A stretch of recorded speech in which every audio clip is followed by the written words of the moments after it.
My name is Danny Morrison. I'm an on-air personality with the new 103.9 The Beat. Man, I love early. I like to think that I've diversified my portfolio, if you will, my media portfolio. Not only do I use radio, but I also have a website, dannymorrisonmedia.com, to where I used to write for the local paper here. And I've started to own my own content, and now I release my columns and articles on my own website. I also have a media show. It's called the Danny Morrison Media Show. It's an online show we do every single Wednesday, 7 p.m. To where it's an unbridled, aggressive, unrestricted show, because on radio there's certain things you can't talk about and can't say. On that show, we just cut loose. I go to youth groups, we do churches. We just like to. Media isn't just where you use an electronic device of some sort. Media is also getting out there and impressing the flesh, as they say, shaking hands. 103.9 The Beat, you're inside the Beat-Town, Mix-Town. Danny Morrison, DJ Oga Lolo, Multimedia Bob. We're in the spot, keeping it hot. Gonna be in the spot until about midnight or so. Best local artists coming into town. You know how we do. The Beat-Town, Mix-Town on the new 103.9 The Beat.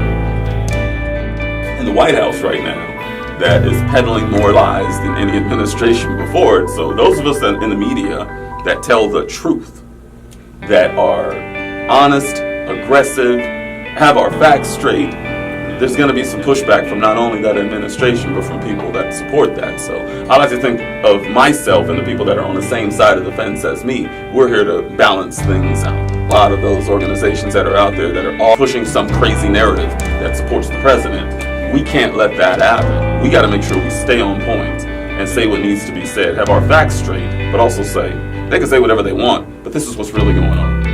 So the most common medium I use is obviously radio, because radio is still the number one media form out there right now. It's free, it's all over the place. Everybody's got a radio in their car, everybody's got a radio at home. It's still number one. However, social media is becoming a monster. And I think radio is number one. As I said, it's my main platform.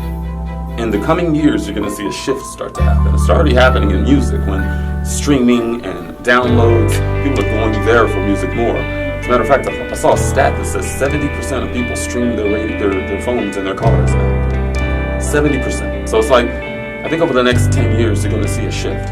However, radio is still powerful regardless of what form it's in. Internet radio is still radio. Streaming is still radio. All of that's just radio. So I use it. It's my main source.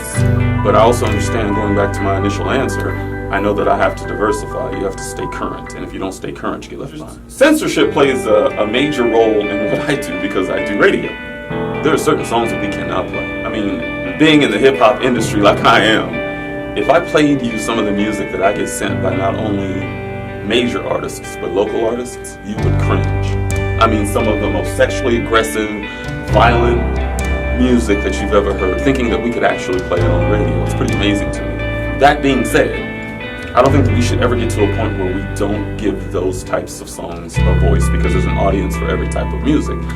As far as radio is concerned, we would never censor people, but we are going to make sure that it is meeting not only FCC guidelines, but meeting the guidelines of the Cesar Chavez Foundation, who owns this radio station. So they always uphold a high standard of civility and decorum, and they make sure we stay on point. So we're never going to put anything over the airwaves that isn't conducive to what they're trying to accomplish as a foundation. My why is pretty clear in this community, I like to think, but for those that don't know, I'm here to change this community.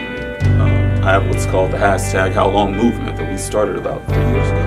And I think through music, youth, community, Christ, passion, I think that you can change the world. And I'm going to use every ounce of energy that I have to change the lives of as many people as possible. Because I grew up in Southeast Bakersfield, poor, dirt poor, 6 kids.